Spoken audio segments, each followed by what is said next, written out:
और अब्राम की बीवी सारी के कोई औलाद ना हुई। उसकी एक मिस्री लौंडी थी जिसका नाम हाजरा था। और सारी ने अब्राम से कहा, देख, खुदावंद ने मुझे तो औलाद से महरूम रखा है, सो तू मेरी लौंडी के पास जा, शायद उससे मेरा घर आबाद हो। और अब्राम ने सारी की बात मानी। और अब्राम को मुल्क कनान में रहते 10 बरस गुजर गए थे जब उसकी बीवी सारी ने अपनी मिस्री लौंडी उसे दी कि उसकी बीवी बने। और वो हाजरा के पास गया और वो हामला हुई। और जब उसे मालूम हुआ कि वो हामला हो गई तो अपनी बीवी को हकीर जानने लगी। तब सारी ने अब्राम से कहा कि जो जुल्म मुझ पर हुआ वो तेरी गर्दन पर है।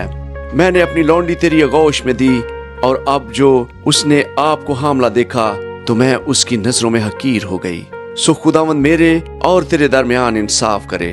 अब्राम ने सारी से कहा कि तेरी लौंडी तेरे हाथ में है, जो तुझे भला दिखाई दे सो उसके साथ कर। तब सारी उस पर सख्ती करने लगी और वो उसके पास से भाग गई। और वो खुदावंद के फरिश्ते को बियाबान में पानी के एक चश्मा के पास मिली। ये वही चश्मा है जो शोर की राह पर है। और उसने कहा, आई सारी की लौंडी हाजरा, तू कहाँ से आई और किधर जाती है? उसने कहा कि मैं अपनी बीबी सारी के पास से भाग आई हूँ। खुदावंद के फरिश्ता ने उससे कहा कि तू अपनी बीबी के पास लौट जा और अपने को उसके कब्जा में कर दे। और खुदावंद के फरिश्ता ने उससे कहा कि मैं तेरी औलाद को बहुत बढ़ाऊंगा, यहाँ तक कि कसरत के सबब से उसका शुमार ना हो सकेगा।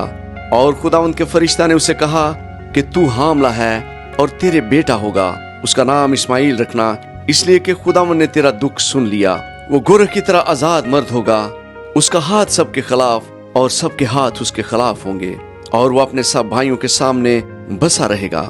और हाजरा ने खुदावंद का जिसने उससे बातें की अताएल रूही नाम रखा, यानी आए खुदा तू बसीर है, क्योंकि उसने कहा, क्या मैंने यहाँ भी अपने देखने वाले को जाते हुए देखा?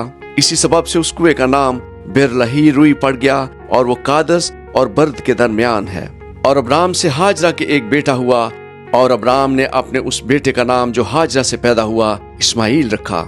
और जब अब्राम से हाजरा के इस्माइल पैदा हुआ तब अब्राम 86 बरस का था। खुदा उनके कलाम के पढ़े और सुने जाने पर उसकी बरकत हो। आमीन।